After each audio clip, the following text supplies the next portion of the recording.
Good afternoon, everybody, from the Johnson Space Center here in Houston, Texas. I'm NASA's Josh Byerly. We're going to be taking a look today at a spacewalk that is planned for November 1st, where Suni Williams and Aki Hoshide will step outside to the P6 radiator and correct an ammonia leak that has been spotted out there on the very end of the station's truss structure. Here to give us more details about all this activity is the International Space Station Program Manager, Mike Suffredini, as well as Mike Lammers, who is the NASA Flight Director, who will be inside Mission Control during the activities, as well as Allison Bollinger, a spacewalk officer who she and her team have choreographed the activities for Suni and Aki. We'll get started with Mike. Well, good afternoon. As Josh said, we're here to talk to you today at the outset of an EVA. We have been working on a number of power problems over the last several weeks, as everyone's been following along. We had the 3A solar array set was not in the mix for all of the power providing capability that the space station had because of a short that we experienced several weeks ago. The team, over the course of a number of days, slowly reintegrated that system into the set, and it's back with us now. We're actually don't know the root cause. We believe the root cause to be perhaps the short of one of 82 capacitors in the SSU.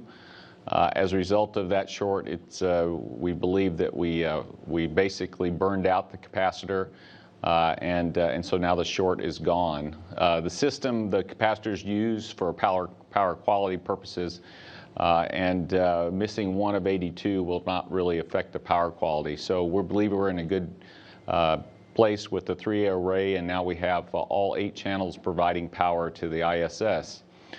That's the good news. The bad news is over the last several weeks we have been watching, well, the P6 array, since it's been on orbit, has had a very, very slow leak that we have been monitoring. And as you may recall, about a year ago, we recharged one of the systems out there because of this leak. That's a normal capability that we have on ISS. The leak is amazingly slow. You couldn't see it if you were sitting on top of it, and so really the better part of valor is just let the system slowly leak down and recharge it as we've done. That process was to occur about once every 4 or 5 years, and since we're outside for EVAs every so often anyway, that was the right position to be in. However, in about the June time frame, we noticed that the leak rate picked up substantially. And over the course of, and I say substantial, again, you're talking about a very slow leak in terms of leaks in general, and so it takes several weeks, if not months, to decide exactly what the leak rate is in a system like this. That also, not only is it got a very, very slow leak, we go through temperature changes regularly in these loops, and so it's very hard to get the actual leak rate without quite a bit of trend data. But anyway, over 2 or 3 months, we determined that the leak rate was such that we'd get low enough that the system would shut itself down, probably in the late December, early January timeframe. Since that time, as we've continued to watch the leak, it looks like we could probably go another month or two. But the data does indicate that we're going to leak down to a point where we will eventually have the system will shut down to protect itself. And so the decision has been made to go ahead and send Suni and Aki outside. We don't know exactly where the leak is. It's possible the leak is in the PBR itself, the radiator itself. It could be in the pump system, or it could be in any one of the lines. And so a leak rate this small, it's not like you can just take something out of the set while the crew's outside and then have them wait a couple minutes and you see where the leak is fixed or not, and then you go work on the next thing. As I said before, it takes weeks, maybe months, to see if you've affected the leak rate. So the first thing we're going to do, and we'll talk about it more here with the folks on the panel with me, but the object here is to go hook up to another array we have that's out there on the P6 truss, and was utilized, as we called it, the early system way back in the day when we first started flying the space station, and then see we can operate the loop this way, so we'll operate the channel this way and see if the leak stays with us or not, and then based on what that tells us, we'll decide if we have to do anything else outside. It's conceivable that if the leak is in the radiator itself, we could just stay in this configuration and operate off the radiator that's was originally intended for the early ammonia system. So that's what we're going to go outside to tackle here in the next few days, actually November 1st. Between now and then, of course, we've just got the next crew on board with us. The next crew and fish are on board with us, and everyone is doing well, including the fish. We have our next major operation on board ISS is the return of the Dragon capsule. That returns on Sunday. I think we release it about 8:26 in the morning Central Time Sunday, and it lands or splashes down, I think, about 2:20-ish in the afternoon that day. At least that's the current plan. So this all occurs on Sunday. Then right before the EVA on the 31st, the 49 Progress will launch into a 4-orbit rendezvous with station. And so it'll launch and dock on the 31st, and then, of course, the next day after that, we'll do the EVA. So we got a pretty busy period, but this is the right time to do this EVA. Sunny and Aki both have just been outside. The suits are all sized for them. They have experience, of course, very recent experience outside. Sunny actually helped stow this particular radiator that we're going to deploy, and has quite a bit of experience with these QDs that we have to manipulate outside. And so for those reasons, we think it makes sense to go ahead and let them go out before they come home and take care of this for us. So that's the intent. So with that, I'll hand it off to Mike, who will go into more detail on the EVA. Okay, thanks, Mike. EVA 20 will be on Thursday, November 1st, as Mike mentioned. The egress will be at 7:15 a.m. Central Time, and the EVA is expected to last nominally about 6.5 hours. Just a review of our crew that's on board. We have Sonny Williams, Aki Hoshide, and Yuri Malenchenko. And they came up on Soyuz TMA-5M, which was launched on July 14th, docked to Rosvet on July 17th, and the EVA will occur in their 107th day on board of ISS. And of course, we just acquired a new crew, Kevin Ford, Oleg Novitsky, and Evgeny Tarelkin, and they launched on Soyuz TMA-6M back on the 23rd. They docked to Poisk yesterday morning, and the EVA will occur on their 7th day in space. Just to review the current config of the vehicle, actually the config of the EVA, Progress 48 will be on the nadir side at the Pirs docking module. Soyuz TMA-5M, as I mentioned, is at Rosvet on the nadir side of the FGB. Soyuz TMA-6M is docked at Poisk, and Progress 49 will arrive at the SM aft about 24 hours before the EVA, and that's again a 4-orbit launch and dock. Just kind of an overview of the power system on board ISS, and Mike did a really excellent job of kind of describing the issues that we're working with.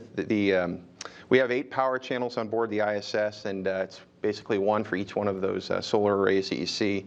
And of course, as we go through the eclipse period in the orbit, we have a pretty good complement of batteries and other equipment that gives us power when we're going through the Earth's shadow.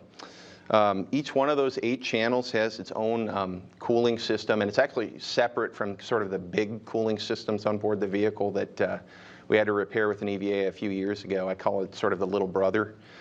There's 8 of them. Each one consists of a pump, also known as the PFCS, the pump flow control system that's got a pump and some valves in it.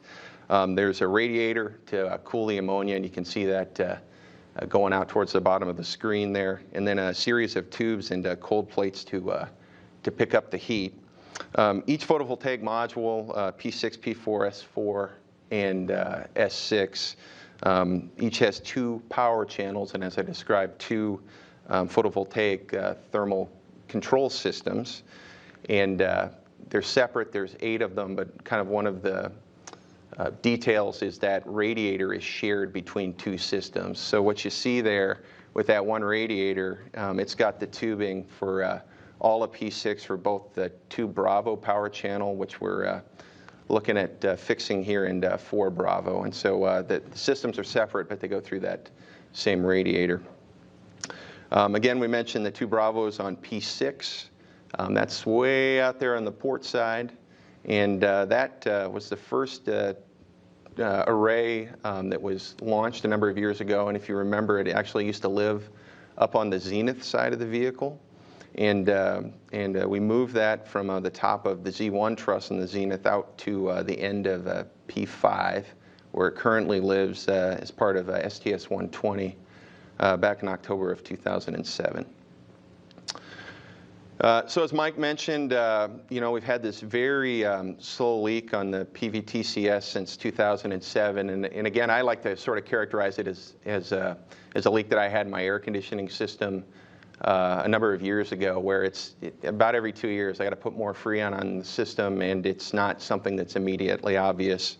And again, something if it's slow enough that we can go ahead and feed. And if you go ahead and look at the next slide here. This is actually a really good comparison of the 2 Bravo channel, which is the one with the leak, and the 4 Bravo, which is in blue and has been tight. And you can see that we normally run just over 50 pounds of ammonia in the system. And you can see as we trend it out over several years, we have a very slow leak. And again, it's really, you need to look at it over weeks and months to sort of determine what the trend is. You can see over there towards the right, where we actually did the recharge on STS 134, and that was done on EVA2 with Drew Feustel and Mike Fink. They put 8 pounds into the system. Both Drew and Mike have been really a great asset. They've been helping us a lot with this EVA, and Mike will actually be the Capcom during the EVA, sitting to my right. Again, you can see on the right side of that we saw an increase in the rate. And if you look at the conservative sort of worst case, as Mike mentioned, it'd be in early next year that we'd hit the minimum. They tell me the minimum's about, on that chart, calibrated to that chart, is about 40 pounds. And again, the trick is it takes some time to trend that line and figure out where it's going. So kind of on a big picture of the EVA, and Allison has got some great graphics that she'll go through. But again, we mentioned that the leak is most likely in either the PFCS, the pump fold control system, or the radiator. They're both ORUs. They both can be isolated from the systems. We're real suspicious of the radiator just because of, you saw it kind of stretches out there and it's susceptible to micrometeoroid impacts. And again, the goal of this EVA is to isolate the PVR from the system by closing an EVA actuated disconnect. By doing that and kind of watching the quantity that's in the radiator that's cut off from the rest of the system, as well as the remainder of the system, we can kind of determine if that leak is in the PVR or the PFCS side. As Mike mentioned, we have a spare radiator, and the way that we'll use that spare radiator is we'll use these jumpers that were used to help fill on 134, and we will connect up that spare radiator to the 2 Bravo cooling system.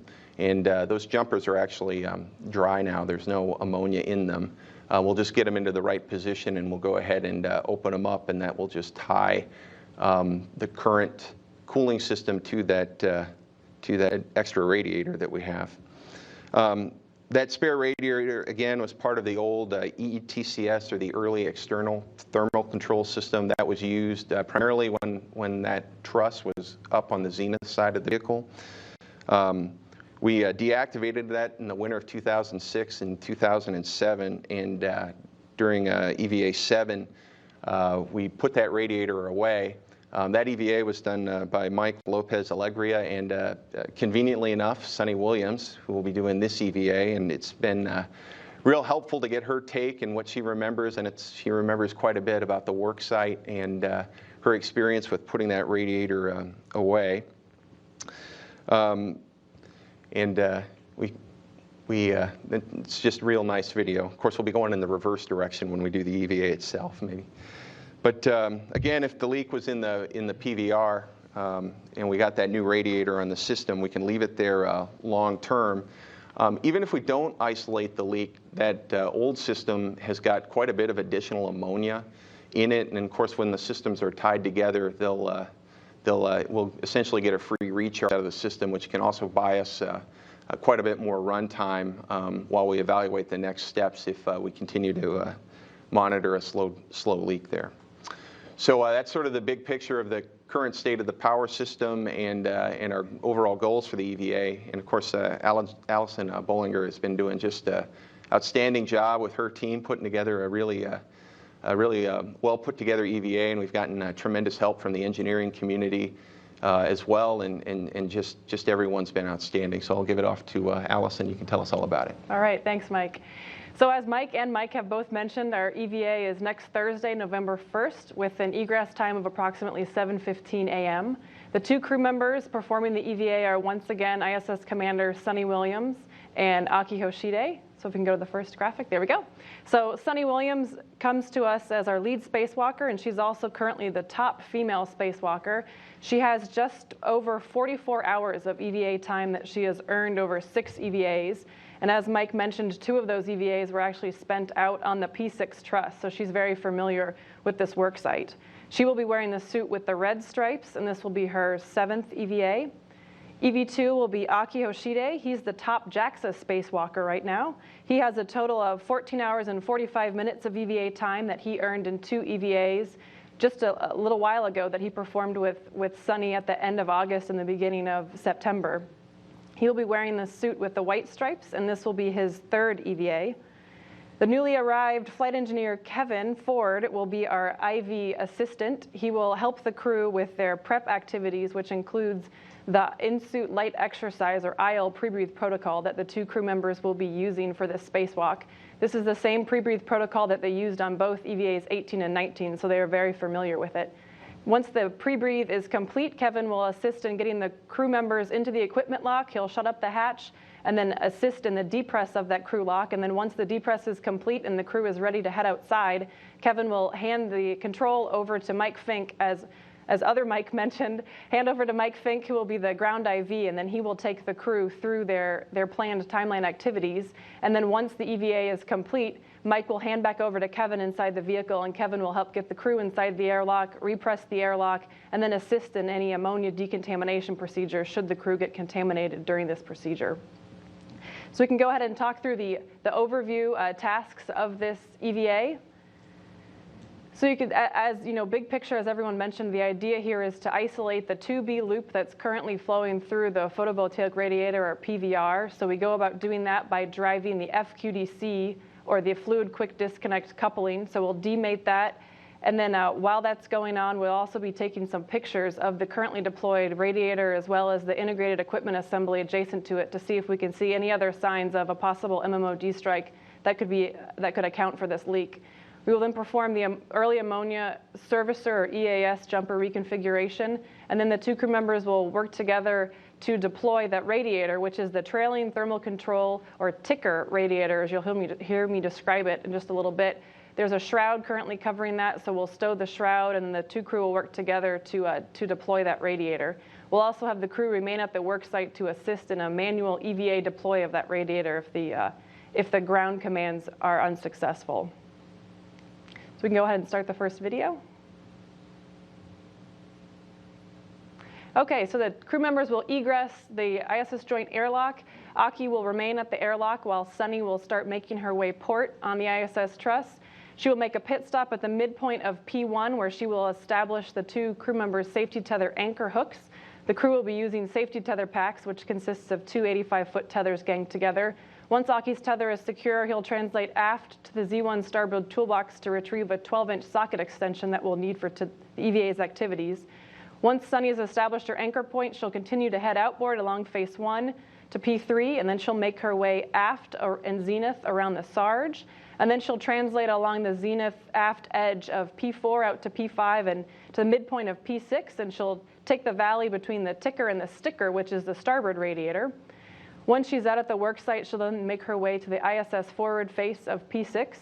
And there she will set up camp and she will start work initially on the EAS jumper reconfig. She'll continue working on that until Aki has retrieved the socket and followed the same translation path out to Sunny.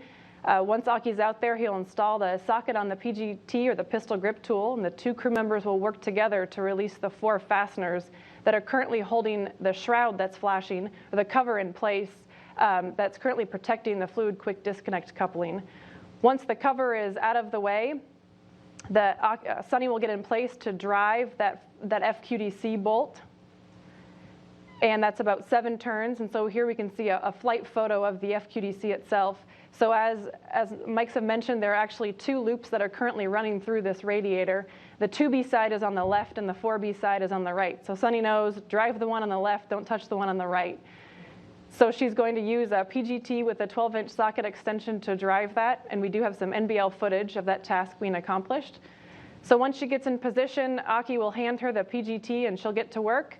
As I mentioned, it's a 12-inch socket on this bolt, and we're only driving this bolt 7 turns. And what that action is doing is it's physically separating the active and passive halves of this FQDC, and it's closing the valves for both the supply and return ammonia flow path to the 2B side of this radiator.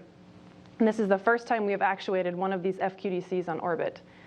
Once they're complete with the 7 turns, they will work together to reinstall the shroud and those 4 fasteners that are holding it in place. And then Sunny will get to work completing the rest of the EAS jumper reconfiguration. So you've seen this graphic before. So the left side shows what the current configuration is. The red FHO2 hose is the one that we actually used on the ULF-6 refill approximately 1.5 years ago. It had ammonia in it, and we've since vented it, and it's wire tied off on one end to the FHO1 hose. That FHO1 hose currently has a nitrogen pad, and the last time it has been touched was actually by Sunny Williams and Mike Lopez Alegria during those Expedition 14 EVAs when they installed this jumper in its current location. So we have some additional NBL footage showing this task. So here you can see part of the reconfig's already complete. So Sunny's reconfigured the jumpers in the lower part of the screen while she was waiting for Aki to arrive with a 12-inch socket. And then her next task is to demate the FHO1 jumper from the M9 male so she can vent that nitrogen pad from the jumper. Once she gets the jumper demated, she'll work on mating it to the nitrogen vent tool. Once the vent tool is mated, she opens the female quick disconnect on that jumper, and then she'll vent that nitrogen, and that vent should only take just a few seconds.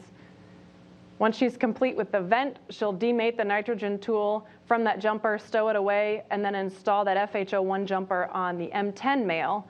And then she'll work to reconfigure the FHO2 jumper onto the M9 male. So then we'll end up with the post-EVA configuration shown on the right, where the red FHO2 jumper is what's supplying your chilled ammonia from the new radiator, or the old, newly deployed radiator, into the 2B PVTCS system, and then the blue jumper FHO1 is supplying your ammonia that's been warmed by the batteries and the other equipment out on the IEA back to your radiator for cooling. So once she's complete with the EAS jumper reconfig, she'll go over to help Aki.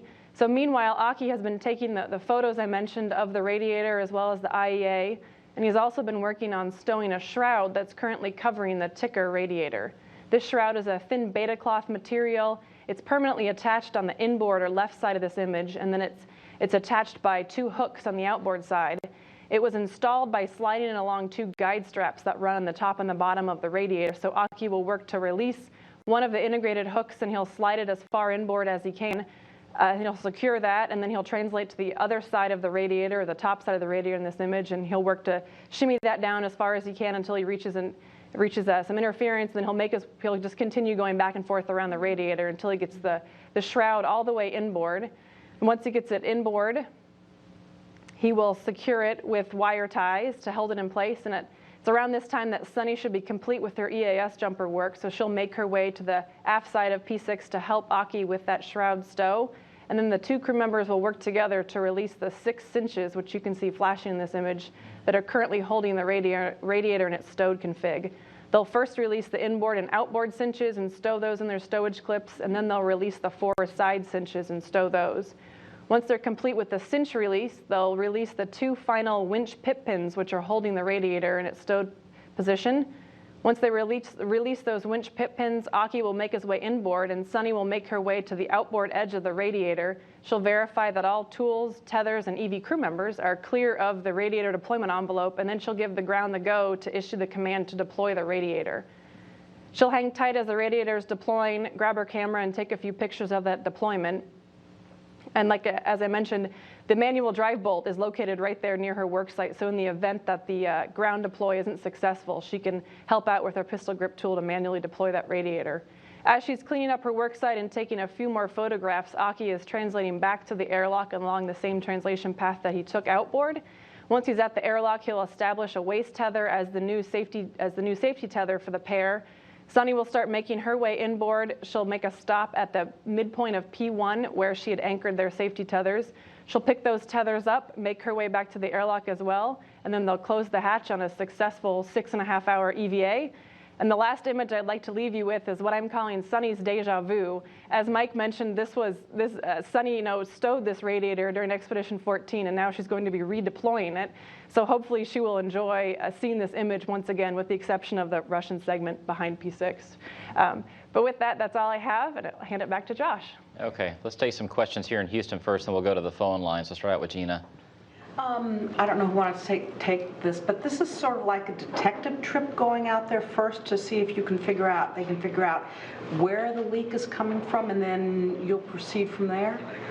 Yes, that's correct. What we'll do is, because we don't know exactly where the leak is, this affords us an opportunity to regain the loop while we check to see if we've taken care of the leak or not. And so what this will tell us is whether the radiator is the cause of the leak. If it turns out the leak continues, well, we have a little time because the loop will continue to operate. But as Mike said, when we filled this system a year ago, the result of that fill was also fill up the early ammonia system as well. And so we have extra ammonia in that loop. So it buys us a little time. It helps us isolate the PVR, lets us isolate the PVR to see if that's the cause. If that turns out not to be the cause, then we have to think about the next steps. And there was one point we contemplating going outside. You can isolate all of those. You could isolate the pump, the PVR, and the lines. You have to keep the system shut down. But again, it takes you several weeks to figure out what's leaking and if it's leaking. So the next step after this, if we're still leaking, like I said, we've bought ourselves some time. We'll go think about what we want to do next, whether we want to try to isolate the other two systems and just have the system shut down for a while, whether we want to just go and proactively R&R the pump and see if that fixes the problem. So we have some forward work to do after this. As Mike said, and many of us believe, if you look at pictures of the ISS, you'll find MMOD hits on 2 or 3 of them in 2 or 3 locations. So it's entirely possible that the leak source is a hit to this particular PVR. So this gives us at least that. It'll tell us if that's the cause or not, and then we can decide later if it's not that, what we do next. If it is a micrometeorite hit, I mean, some of those are so small, you really can't do much to anticipate those. What do you do to defend yourself against something that's that tiny a hit? Or how tiny a hit would it have to be to cause a leak? Well, this leak's really small. Like, the actual point at where you're leaking is probably around the width of your hair, perhaps even smaller than that. So it's a very, very tiny leak. We may not even see it. If it's a direct hit and that's as small as the hole is, we won't see it. If it's a glancing blow, and at the deepest point you manage to cut into the line, then maybe you'll see it because you have the glancing blow. And the design of ISS was built to withstand these kinds of hits, and in these systems, it was the redundancy of the systems that gave us that capability. And so, if it turns out to be an MMOD hit, this is exactly the way the design was meant to deal with it. And we could live without this power system for the time it would take us to go outside and change out a pump or a radiator or whatever. So that's that. The rest of the pressurized modules have shielding around them for the smaller MMOD, and then for the larger, of course, we protect ourselves with the help of the STRATCOM folks who let us know when we have a potential conjunction. Robert. Robert Perlman with ClickSpace. Again, for who wants to take it, if you by chance do see the MMOD strike, if Sunny gets out there and the sun's at the right angle and you happen to see it, does that change anything with the spacewalk in terms of activities that you would do? And if it is an MMOD hit, would you consider bringing the radiator back on a future SpaceX Dragon to study, and do you have an extra radiator out there to replace it? Let's see. We have an extra radiator, so one we're using. We have 2 spare PBRs. They're the one we're deploying to use, and the other one that Allison referred to as the sticker. So those are our spare PBR radiators. We have 1 spare central system radiator also that sits on one of the external pallets outside. If we saw what we thought was the hole, it wouldn't stop what we're doing, because we're going into a configuration that we can operate from indefinitely. And so we'd go, wow, that's interesting, and gee whiz, and we would assume that this is going to solve our leak problem. We would continue with the configuration, and as I said, we could stay like this indefinitely. So that's probably what we do. And then we'd have the conversation about, do we want to go to all the trouble to move a radiator, because that's not a simple process. And I don't have a capability to return a radiator today. So. Mark. Thanks, Mark Carroll for Aviation Week. I have a couple of questions. Does anybody know the dimension of the radiator you'll be deploying? I don't know it exactly. We can get you that number. How long does it take to deploy? With 7 PGT? minutes. Oh, with the PGT? Yeah. I remember it's about 1 second a foot at the PGT. Mm-hmm. So just guessing, I would say it's probably 30 or 40 feet. I think it's 45 feet long, about 17 feet or 15 feet wide. I'm not sure what the other dimension is. And I just wanted to follow up on the spare question and make sure I understood. Sorry, you do have an undeployed spare radiator. Is that the case that was taken up during the last series of shuttle missions to give you spares? That's the central system radiator. They're much bigger than these PBRs. So they're different radiators. So we have one of those. That's the one you're thinking of. We flew it up on the second to the last flight, I think, on a pallet. Anyway, one of the last flights that took the pallets up. I think it was the last flight, in fact, we took the pallet up, had it on there. And then for the PBR system, the spares, the intended spares, were the 2 early ammonia system radiators, one of which we're going to deploy. If you replace this and you still see the leak trend, do you have some time, or are you kind of back in a contingency EVA mode where you have to go out and do something before the end of December, early January? I guess I'm just trying to sort of figure out where you go if, after you replace this, it sounds like it may take a few weeks to determine whether you have a leak or not, and then if you do, you're sort of bumping up against the deadline you spoke of sooner. So that's the gist of my question. Right, and as we talked about, so there's more ammonia now that's been brought to bear, so we can go a little longer at the leak rate. It's not completely clear to us the actual leak rate, so it may be a little bit slower. So we've probably bought ourselves, just because we have the extra ammonia, we probably bought ourselves a few months to work and think about it. October, based on there you go. Trending. And of course, there's a lot of assumptions that go into that, but using the number that had them lasting until December or January, I think they told me October. And again, lots of assumptions go into that number, but it is better, and I think that's the message. Okay, is that it from here? Let's go to the phone lines. We'll come back here. Let's see. We have Bill Harwood with CBS News. Yeah, a couple of real quick ones from me. I think you just answered that. My first question which is how long you could last. And Mike, I guess you're saying if nothing changed and it all stayed the same, you've got till next fall to figure something out.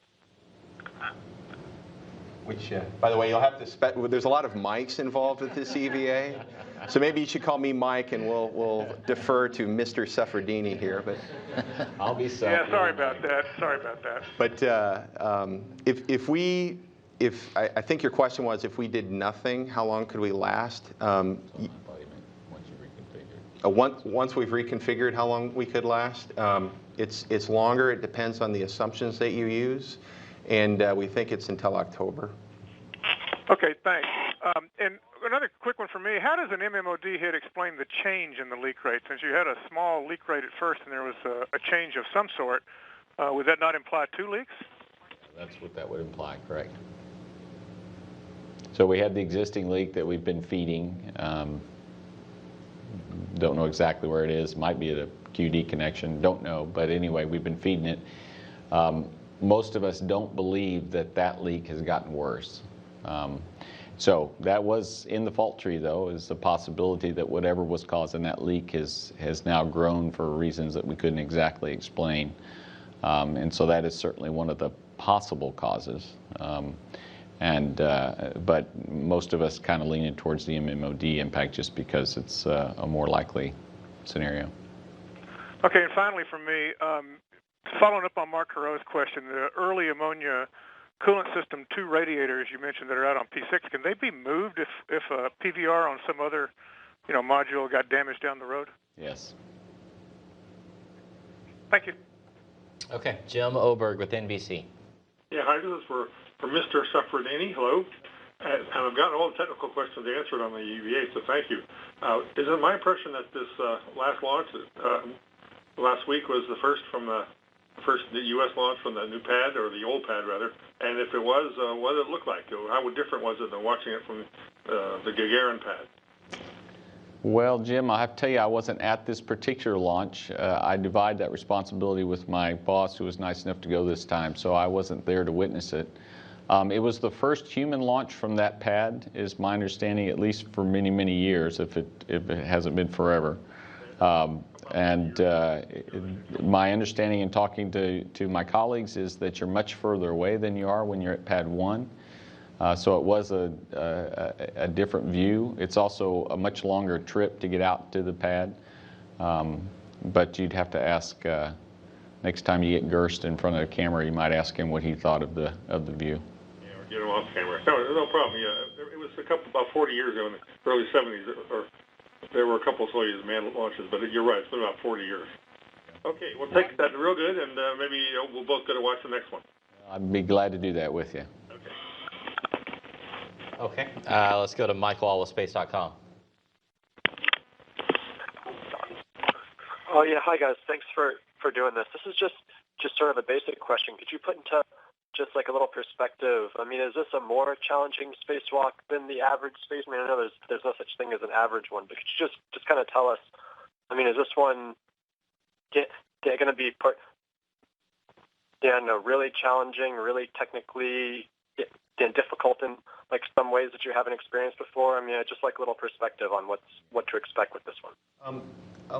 I'll let Allison handle some of the technical stuff, but it's different. Some of these recent spacewalks that we've been doing, of course, are outside of the shuttle era, and it's been different just from a big picture perspective in that this crew didn't know that they were doing that particular spacewalk when they launched. In fact, didn't know until about 3 weeks ago. So it's interesting from the point of view of getting the Sunny and Aki ready on orbit and getting them briefing packages and talking through things and getting them trained when we don't have the opportunity that we had with shuttle crews where we'd all go out to the NBL, we'd work through the procedures and then sit around on the table and talk about how things went. We have to take a little bit different approach when it comes to just getting ready overall and getting these guys ready to go out the door. So that's it from the big picture perspective, and maybe Allison's got a few things on the technical end.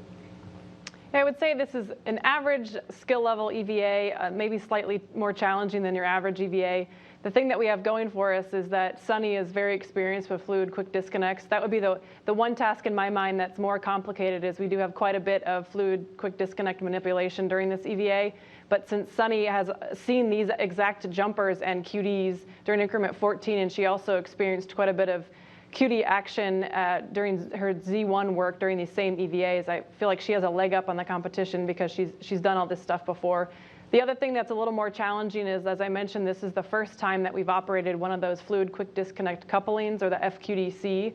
So that mechanism does look sort of intimidating, but we've got an agreement that we only need to turn it just enough turns to close the valves. So that shouldn't be that bad. And the rest of the tasks, the radiator deploy, we've done those quite a few times over the years. So we have a good experience base to pull from. So I feel like that task shouldn't be too challenging either. Thank you. Okay, thanks, Mike. Let's see, do we have an Edward with JIJ Press? Yeah, I don't really have a question at this time, though. Everything's been answered, so thank you. Thank you very much. Let's come back here to Houston and see if there's any follow-ups. Mark? Mark for Aviation Week. I have a Dragon question, if that's okay.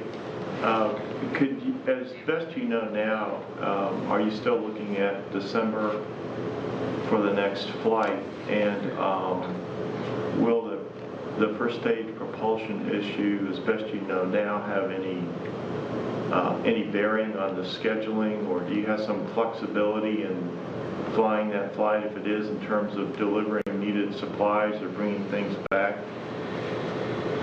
Well, let's see, that flight, you're talking about SpaceX 2. The SpaceX 2 flight is currently in January.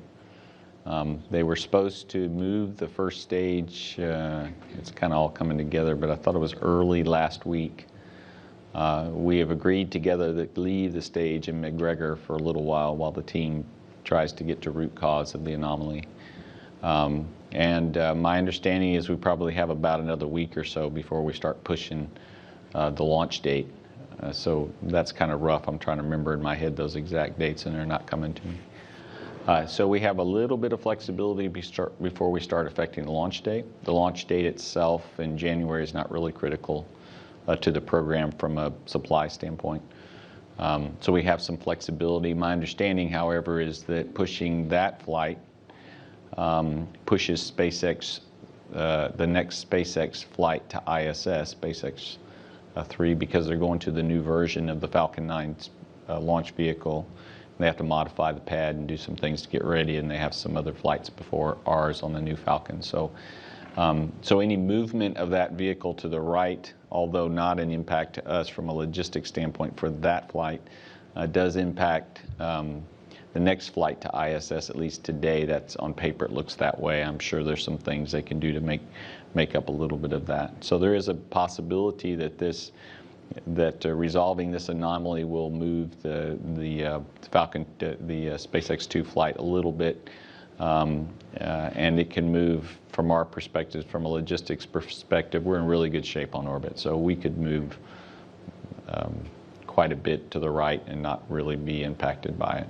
So we've got plenty of time to sort out the root cause. The team's doing an excellent job.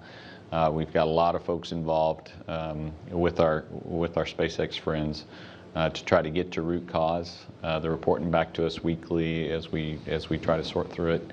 And as soon as we have something we can hang our hat on, we'll go look at the stage we got at McGregor and see if it is susceptible to that failure mode, and then we'll know more about the impact of the next flight. Yeah. And I just wanted to follow up one more on the Dragon, the current Dragon mission. I think it was sort of noted that the payload was light. That's my term. I'm not accusing anyone of saying that, but do you anticipate, I mean, was that sort of part of the plan, that you could be that flexible, or would you anticipate that the missions would carry more payload up in the future? Or I guess I'm not quite sure how you... Yeah, I'll be glad to address that. We have bought a certain amount of up mass, 20 metric tons, over 12 flights. And we will get 20 metric tons over 12 flights. We loaded up the International Space Station with the last few shuttle launches in order to have flexibility and launch and logistics needs. So as these flights move to the right, we would be able to accommodate it. So we work with all of our partners, and SpaceX is one of them. And our SpaceX folks were able to carry more capacity on that vehicle had we needed it, but we didn't have a need for more up mass. So they came and said, if you don't need the up mass, we have another customer that we'd like to carry up, which we agreed to. That was the Orbcomm folks. Flying Orbcomm meant you also flew some ballast. So So when you talk about the mass of the Orbcomm and the total capability of the SpaceX vehicle, you can't say, wow, what happened to the missing up mass? There was a ballasting issue associated with that they also took care of. But they flew up the up mass that we needed them to. That is all that counts towards the up mass that we procured. And in compensation for that, they put some more capability on future spacecraft because we were flexible with them. And what they gave us in return, while still maintaining the total up mass that they're due over the 12 flights, was the capability to bring home even more powered stowage coming down, which is a critical need for us to keep our life sciences logistics flow return up and down taken care of. So it was a very big compensation for the agency in that respect, and it also was a big help for SpaceX because they were able to take care of their other customer. So it's mutually agreed to. We still have all the same up mass we had planned to. We didn't need this up mass, and we got extra capability out of the vehicle, so it was an agreed to change. Okay. Robert? Just one quick follow-up on the radiator. Just remembering deploying of long-packed solar arrays. Is there any stickage issues, and is there any concern if there are stickage issues? Do you have tools set up to try to free that? Sure, okay. Or I'll do it too. Well, you know, one thing is it's not a solar array. So the mechanism is, you know, we were very careful about solar arrays, and you know, solar arrays are considerably more flexible on the mechanism. It's this scissors mechanism, and it doesn't really stick. We've never had issues with deployments or retractions, and we've done them a bunch of times on these radiators. Okay, Gina, anything? Okay, that's going to wrap it up for us. We want to remind you that our coverage on November 1st will begin at 6:15 a.m. Central Time. That's going to be 7:15 a.m. Eastern Time. The spacewalk itself, as you heard, will begin about an hour later at 7:15 a.m. Central Time, 8:15 a.m. Eastern Time, and of course we'll have live coverage of the entire thing. Another programming reminder, coming up this Sunday, we will have live coverage of the farewell and departure of the Dragon spacecraft from the International Space Station. Our coverage will begin at 6 a.m. Central Time. The actual release will take place almost 2.5 hours later at 8:26 a.m. Central. We will wrap up our coverage soon after Dragon actually departs the vicinity of the orbiting complex, but the deorbit burn for Dragon will take place at 1:28 p.m. Central, with a splashdown about 250 miles off the coast of California around 2:20 p.m. Central Time. We will not have that live on NASA television, but you can follow the latest in terms of the deorbit burn and the confirmation of the splashdown on both SpaceX's website and the NASA website, which you can access at www.nasa.gov/station. We want to thank you for joining us. We'll see you back here Sunday for coverage of Dragon.